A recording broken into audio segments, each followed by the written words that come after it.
नमस्ते, पैरी पैना। Welcome to the Ashish Sharma show.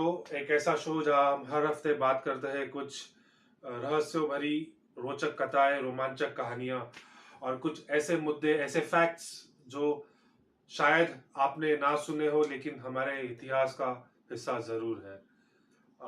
English में हम जिसे बोलते हैं the urban legends, mystery field stories, folklores, right.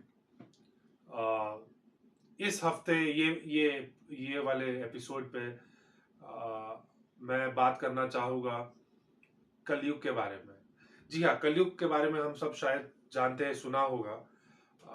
पर एक ऐसी जानकारी जिसे आप सुनते ही आश्चर्यचकित हो जाओगे, और मेरा वादा है आप में से बहुतों ने ये कहानी नहीं सुनी होगी।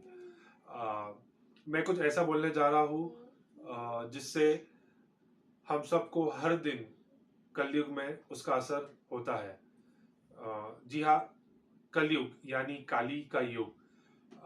काली का एक ऐसा परिवार है जो बहुत ही असरदायक है, जैसे मैंने कहा पहले ही। लेकिन इसके बारे में, इसके परिवार के बारे में ज़्यादा बातें नहीं होती, पर ये बहुत ही इम्पोर्टेंट हिस्सा है जिसके बारे में मैं आपको बोलूँगा। और ही एक और चीज़ जो आपको आश्चर्यचकित कर देगी कि एक रिश्ता है काली का ब्रह्मदेव से, और वो क्या है वो भी हम आगे जानेंगे। चलिए आगे बढ़ते हैं और जानते हैं युगों के बारे में। हिंदू ग्रंथों के हिसाब से 4 तरह के युग होते हैं: सत्य युग, त्रेता युग, द्वापर युग और कलयुग। ये युग सनातन माने जाते हैं। इसका मतलब कि ये कभी खत्म ना होने वाले युग है। अगर एक युग खत्म होता है तो दूसरा युग शुरू होता है और ये चलते ही रहता है। इट्स अ साइक्लिकल प्रोसेस, जिसे हम कहते हैं टाइम इज इनफाइनाइट। एक और बड़ा ही रोचक फैक्ट है कि ब्रह्मदेव का एक दिन, जिसे हम कल्प कहते हैं, एक कल्प यानी कि 1000 महायुग के बराबर है समय में, और एक महायुग यानी के 4 युग। तो आप अंदाजा लगा सकते हो कि समय की गति में कितना फर्क है इस धरती पे और परलोक पे। लगभग लगभग ब्रह्मदेव के 12 घंटे यानी कि इस धरती पर 4.5 अरब साल। जी हाँ, 4.5 अरब साल। और ये जो समय चल रहा है इसे कहते हैं श्वेत वरह कल्प, यानी कि 91वां साल ब्रह्मदेव का। दोस्तों, आप युगों के बारे में और जानकारी अगर जानना चाहते हैं तो मैं आपको रिकमेंड करूँगा विष्णु पुराण पढ़ो, जिसमें विस्तार से बताया गया है कि युग होते क्या है और हर एक युग का महत्व क्या है। अभी हम थोड़ा और डीप में जानते हैं हर एक युग के बारे में।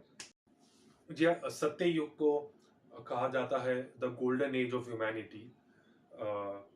एक ऐसा समय जहाँ पे इंसान बहुत ही प्यार से और खुशी से रहा करते थे। सबका दिल साफ था। लोग बहुत ही धार्मिक थे। यहाँ तक कि देवी देवताएं, गंधर्व, राक्षस, असुर, ये सब आपस में बहुत ही शांति प्रिय तरीके से मिलजुल के रहते थे। क्योंकि लोग और इंसान इतना साफ हुआ करता था, तो माना जाता है कि इंसानों के पास भी वो समय जो धरती पे रहते थे उनके पास ऐसी देवीय शक्ति थी जिससे वो ब्रह्मांड में देवी और देवताओं से संपर्क करके उनसे बातें किया करते थे। एक ऐसा समय जहाँ पे हर जगह खुशहाली थी, ना कोई भेदभाव, ना कोई ईर्ष्या। और वो समय था जहाँ पे माता सती और महादेव की शादी हुई थी, और भगवान विष्णु ने इस समय 4 तरीके से अवतार लिया था धरती पर, जिसे हम कहते हैं मत्स्य अवतार, वराह अवतार, नरसिम्हा अवतार और कुर्मा अवतार। त्रेता युग में इंसान के जो मूल तत्व है उसमें थोड़ा बदलाव आने लगा। इंसान ने आर्थिक उन्नति की तरफ कदम बढ़ा लिए थे, जिससे शायद वो अपने बारे में और अपने परिवार के बारे में थोड़ा ज़्यादा सोचने लगा। इसका मतलब ये है कि इंसान थोड़ा ज़्यादा स्वार्थी हो गया। ये वही समय था जब रामायण ने जन्म लिया, श्री भगवान राम ने जन्म लिया, और उसी के साथ और दो राम अवतार ने जन्म लिया, जिसे हम कहते हैं वामन अवतार और परशुराम अवतार। और ऐसा कहा जाता है कि इन 3 अवतारों के वजह से ही इस युग का नाम त्रेता युग पड़ा। लोग, हाँ, एक और चीज मैं आपको बोलना चाहूँगा। इसी इसी समय हिंदू ग्रंथों के हिसाब से एग्रीकल्चर पहली बार लोगों ने एग्जीक्यूट करना शुरू किया। एग्रीकल्चर, कृषि, जहाँ आप कोई सब्जी ले लो, कोई फल ले लो, जिससे एक और साइकोलॉजिकल इफेक्ट हुआ कि इंसान ने ये सोचा कि मैं खुद ही उगा के खुद ही खा सकता हूँ, तो शायद मुझे औरों की ज़रूरत नहीं उतनी। तो ये भी एक बदलाव आया जो बड़ा ही इंटरेस्टिंग है, जो आज भी agriculture one of the oldest profession जिसे हम कहते हैं, जो बना हुआ है। तो ये था त्रेता युग के बारे में विस्तार में। द्वापर युग के चलते चलते इंसान बहुत बदल चुका था सत्य युग के समय से। ज़्यादा स्वार्थी हो चुका था, लालच ज़्यादा भर गया था, युद्ध बहुत से बढ़ गए थे, और ये ऐसा समय था जहाँ पे राजाओं को सत्ताओं से सबसे ज़्यादा लगाव था। यही समय था जहाँ पे बहुत सी बीमारियों ने भी जन्म लिया। कहा जाता है कि धरती पे रहने वाले लोगों की जो दैवीय शक्ति थी वो लगभग लगभग खत्म हो चुकी थी। ये वही समय था जहाँ पे महाभारत हुई, और आप शायद अंदाज़ा लगा सकते हो कि लोगों की मेंटालिटी कैसे बदल गई है। जो एक लालच है सत्ता और पैसा को लेके, वो कैसा सर चढ़ के हावी हो चुका था। जी हाँ, ये त्रेता युग के अंत से ही शुरू हुआ कलयुग, जहाँ पे काली, जो हम पॉडकास्ट के शुरुआत में जिसका हम जिक्र कर चुके हैं, जिसे काली का युग माना जाता है। ये भी कह सकते हो कि जिसे काली का युग माना जाता है, आप ये भी बोल सकते हो कि काली इस युग का राजा। लेकिन उससे पहले एक बड़ी ही रोमांचक कहानी है राजा परीक्षित और काली के बीच में, जो मुझे लगता है आप सबको सुननी चाहिए। राजा परीक्षित जो अर्जुन के वंशज थे, उनके राज में बहुत ही खुशहाली थी, सब कुछ अच्छा चल रहा था। एक दिन ये हुआ कि राजा परीक्षित कहीं तो जा रहे थे अपने वाहन में बैठे, और उन्होंने देखा कि एक बहुत ही भयानक सा दिखने वाला राक्षस एक गाय को मार रहा है, और बड़ी बुरी तरीके से। और उस समय और ये समय भी शायद गायों को मारना बहुत ही बड़ा पाप माना जाता था। तो इससे राजा परीक्षित बड़े ही क्रोधित हुए, और उन्होंने तुरंत ही काली को बंदी बना लिया। वो काली को मारने ही वाले थे, उनका वध करने ही वाले थे। तो काली बहुत ही रोया, गिड़गिड़ाया, और काली ने बोला कि मुझे क्षमा चाहिए। राजा परीक्षित जो वैसे ही बड़े दयालु थे, पिघल गए। लेकिन उन्होंने एक शर्त रखी कि मैं तुम्हें छोड़ूंगा, लेकिन तुम सिर्फ 4 जगहों पे अपना वास रख सकते हो। और वो 4 जगहें थी प्रोस्टिट्यूशन यानी वैश्य खाना, गैम्बलिंग यानी सट्टा, जहाँ पे सट्टा खेला जाता है, वाइन लीकर शॉप जहाँ पे मदिरा मिलती है, और चौथा था स्लॉटर हाउस, जहाँ पे जानवरों का मांस काटा जाता है। ये सुनकर काली खुश तो हुआ, लेकिन काली ने फिर हाथ जोड़े और कहा कि मुझे एक और वरदान चाहिए आपसे। वरदान नहीं है, मुझे एक और आपसे विनती है कि इन सब के अलावा मुझे एक और चीज में रहना है, जहां मैं खुशी से भी रह सकता और मैं किसी को तंग नहीं करूंगा। तो राजा परीक्षित ने पूछा क्या, जिससे काली ने कहा कि मैं चाहता हूं कि मैं सोने में भी वास करूं, सोना यानी गोल्ड। ये सुनकर परीक्षित चौंके लेकिन मान गए। और उस समय ऐसा हुआ कि जो राजा परीक्षित ने मुकुट पहना था वो भी सोने का ही था, और क्योंकि उन्होंने इजाजत दे दी थी काली को, काली ने इसी का फायदा उठा के उनके मुकुट में चले गए और उन पे हावी हो गए।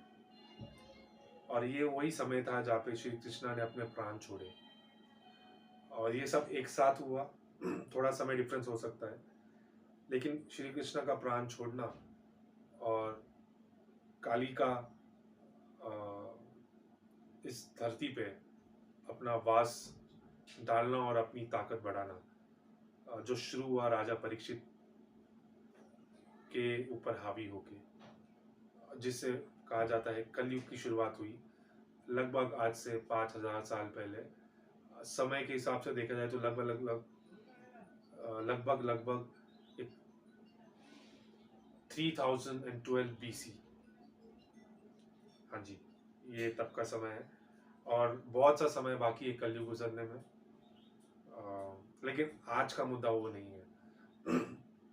आज का मुद्दा ये है कि एक ऐसा किस्सा है जो बहुतों को नहीं पता और जो जानना जरूरी है, और वो है काली का परिवार, जो आज भी हम सब इंसानों पे, इस धरती पे अपना असर डालता है, और शायद ही जैसे जैसे कलयुग आगे बढ़ेगा उनकी शक्तियाँ भी बढ़ेगी। तो मैं आपको ये कहानी, तो इसकी शुरुआत कहाँ हुई थी हम पहले वो जानते हैं। एक चीज़ मैंने आपको नहीं बताई, मैं माफ़ी चाहता हूँ। हर एक कल्प के बाद, कल्प मतलब ब्रह्मा देव का एक दिन, एक प्रलय आता है जिसमें सब कुछ खत्म नष्ट हो जाता है और उसके बाद फिर एक नई शुरुआत होती है। तो वो प्रलय लाने के लिए ब्रह्मा देव ने अपनी पीठ के पीछे के हिस्से से, शरीर के पीछे के हिस्से से एक ऐसी शक्ति, ऐसी ऊर्जा को जन्म दिया जो बहुत ही पापी, बहुत ही नेगेटिव थी, और उसका नाम था अधर्म। जी हाँ, आप नाम से ही समझ सकते हो, अधर्म मतलब जो धर्म के विपरीत काम करता है। और साथ ही साथ अधर्म की बहन मत्स्या, जिसे हम कहते हैं हिंदी में झूठ और इंग्लिश में फॉल्सहुड, ये इन दोनों का जन्म हुआ ब्रह्मदेव के शरीर के पीछे से ही, और इन्होंने धरती पे अपना रूप धारण किया। इनका जन्म लेना का एक ही उद्देश्य था कि ये धरती पे पाप फैला सके, जिससे इंसानों की बुद्धि भ्रष्ट हो और जल्द से जल्द हम प्रलय के तरफ बढ़ते जाए। और फिर एक ऐसा वाक्य हुआ जो शायद शर्मनाक है, लेकिन यही प्रकृति का नियम था और यही शायद ब्रह्मदेव भी चाहते थे। अधर्म और मत्स्या ने आपस में ही शारीरिक संबंध बनाया और उससे 2 और बच्चे पैदा हुए। पूरे संसार में वो पहली बार हुआ था जहाँ पे एक भाई और एक बहन के बीच में एक ऐसा रिश्ता कायम हुआ, जिसे मैं जज नहीं कर रहा। शायद ये ऊपर वाले ने ही सोचा था कि ऐसा हो, और जिससे ये पाप का बीज और फैले, क्योंकि हर एक युग की समाप्ति होना ज़रूरी है, हर एक कल्प की समाप्ति होना ज़रूरी है, और प्रलय आना भी ज़रूरी है। ठीक है, तो आगे बढ़ते हैं। और तो इन्होंने 2 बच्चे और जन्म दिए जिन्हें कहते हैं ढंबा और माया। अ, दंभा का मतलब है छल, पाखंड, कपट। अ, और अ, उनके जन्म लेते ही इंसानों में ये प्रकृतियाँ फैलने लगी और धीरे धीरे बढ़ने लगी। जैसे कि हमने पहले डिस्कस किया कि सत्य युग के बाद त्रेता युग और त्रेता युग के बाद द्वापर युग, और इन दोनों युग के बीच में इंसान कैसे बदलता गया, और ही ज़्यादा लालची होता गया, पाखंड फैलाता गया। और कलयुग में तो ये चल ही रहा है। तो जी हाँ, दंबा और दंबा की बहन माया। माया यानी कि इल्यूशन, जो आपको दिखता है या दिखाया जाता है पर वो होता नहीं। तो ये दोनों भाई बहन बड़े ही कॉम्प्लीमेंट करते हैं एक दूसरे को, उसी तरह जिस तरह अधर्म और मत्स्य। तो और इन दोनों ने भी अपने पूर्वजों से सीखा, प्रेरणा ली और आपस में संबंध बनाया, जिससे और दो बच्चे पैदा हुए। ये दो बच्चे उसी उद्देश्य से पैदा हुए कि पूर्वजों का जो काम था और काम है उसे हम और बढ़ाएं, और कैसे इंसानों के दिमाग को हम पाप से फैलाएं ताकि और अधर्म बढ़े। और ये दो बच्चे थे लोभ और निकृति। लोभ का मतलब होता है लालच, लालचपन, इंग्लिश में जिसे बोलते हैं ग्रीड। मुझे लगता है हर एक युद्ध के पीछे एक ग्रीड होती है, एक लालच होता है। और ये जैसे मैंने पहले भी कहा, द्वापर युग में बहुत से राजा लालची हो गए थे सत्ता के पीछे। तो ये लोभ का ही असर था। निकृति यानी के चालाक, कपट। जैसे इनके पूर्वज जो जोड़े में थे बड़े ही कॉम्प्लीमेंट करते थे एक दूसरे को, ये भी बड़े ही एक दूसरे को कॉम्प्लीमेंट करते हैं। अगर आप चालाक हो, कपटी हो, तो उसका यूज करके आप उसी के सहारे से आप अपनी लालच को पूरा कर सकते हो। उसी तरह डंबा और माया तो एक दूसरे को बड़ा ही कॉम्प्लीमेंट करते हैं। तो बड़े ही सोच समझ के, जिसे हम कहते हैं ये विधि का विधान था, एवरीथिंग वाज प्लान्ड। और फिर वही हुआ जिसका डर था इन भाई और बहन ने, लोभ और निकृति ने आपस में ही संबंध बनाया और दो बच्चों को जन्म दिया, एक लड़का एक लड़की, जिसे कहते हैं क्रोध और हिंसा। जी हाँ, क्रोध यानी कि गुस्सा, हिंसा यानी कि मार काट। जब आपको गुस्सा आता है तब आप हिंसक हो जाते हो और इससे अन्याय और फैलता है। महाभारत का एक किस्सा याद है जहाँ पे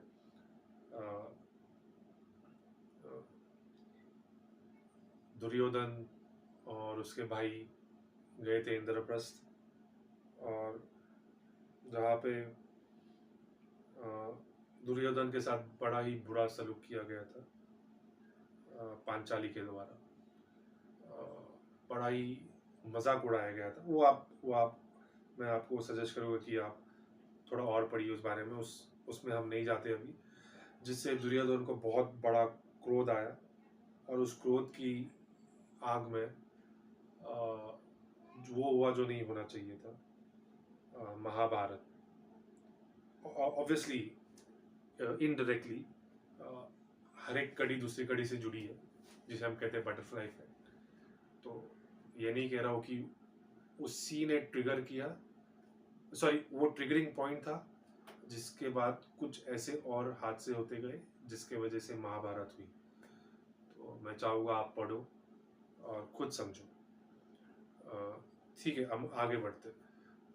फिर वही हुआ, ये दोनों भाई बहन का जोड़ा आपस में संबंध बनाता है, जिससे एक बहुत ही शक्तिशाली राक्षस का जन्म होता है, जिसे हम कहते हैं इस युग का राजा। जी हाँ, काली का जन्म होता है। और इसी परिवार का एक हिस्सा है काली। और जैसे जैसे समय बढ़ते जाएगा, काली की ताकत और बढ़ेगी और उसके परिवार की ताकत और बढ़ेगी और अधर्म बढ़ेगा, जो शायद ब्रह्मदेव जानते और चाहते हैं। हम धीरे धीरे प्रलय के पास जाएंगे। अभी बहुत टाइम है कलयुग को खत्म होने के लिए, पर जब तक खत्म होएगा ये सारी शक्तियां अपना जाल फैला चुकी होगी, यानी कि अपने इंसानों के दिमाग पे पूरी तरीके से हावी हो चुकी होगी। और आप रोज ऐसे एग्जाम्पल देखते होंगे अपने आसपास, जहाँ पे आप इन सारे फंडामेंटल तत्वों को, मूल तत्वों को, भले वो लोभ हो, माया हो, क्रोध हो, हिंसा हो, अधर्म हो, मिथ्या हो, ढंबा हो, निकृति हो, कहीं ना कहीं इसका बीज हर एक अन्याय में आप पाओगे। जी हाँ। और हाँ, बड़ा ही इंटरेस्टिंग है क्या रिश्ता है ब्रह्मदेव और काली के बीच में। तो बड़ी ही जाहिर सी बात है, ब्रह्मदेव काली के पर दादा है। जी हाँ, ये ब्रह्मदेव का ही परिवार है। बड़ा ही रोचक है, इंटरेस्टिंग है और कॉम्प्लिकेटेड भी है। लेकिन आप जितना पढ़ोगे उतना समझोगे और शायद ये पढ़ के आपको ये भी समझ आए कि इंसान की क्या वैल्यू है इस दुनिया में, क्योंकि कुछ भी नहीं रहता, ना आज ना कल, और जो आज है वो कल नहीं रहेगा, और जो कल है वो परसों नहीं रहेगा, और समय चलता ही रहेगा। तो आप क्या सोचते हो इस कहानी के बारे में? काली के परिवार के बारे में जरूर कमेंट करके बताएं। और आप क्या नया और सुनना चाहोगे? मैं हर हफ्ते एक नया वीडियो लाते रहूँगा। कुछ ऐसे किस्से, कुछ रोचक कथाएं और रोमांचक कहानियाँ जो बेस्ड है हिंदू मैथोलॉजी और इंडियन मैथोलॉजी। और याद से आप ज़रूर सब्सक्राइब करना और बेल बटन ज़रूर दबाना। और अगर आपको अच्छा लगा तो प्लीज़ अपने दोस्तों को और अपने परिवार में ये वीडियो ज़रूर शेयर करना। शुक्रिया, थैंक यू।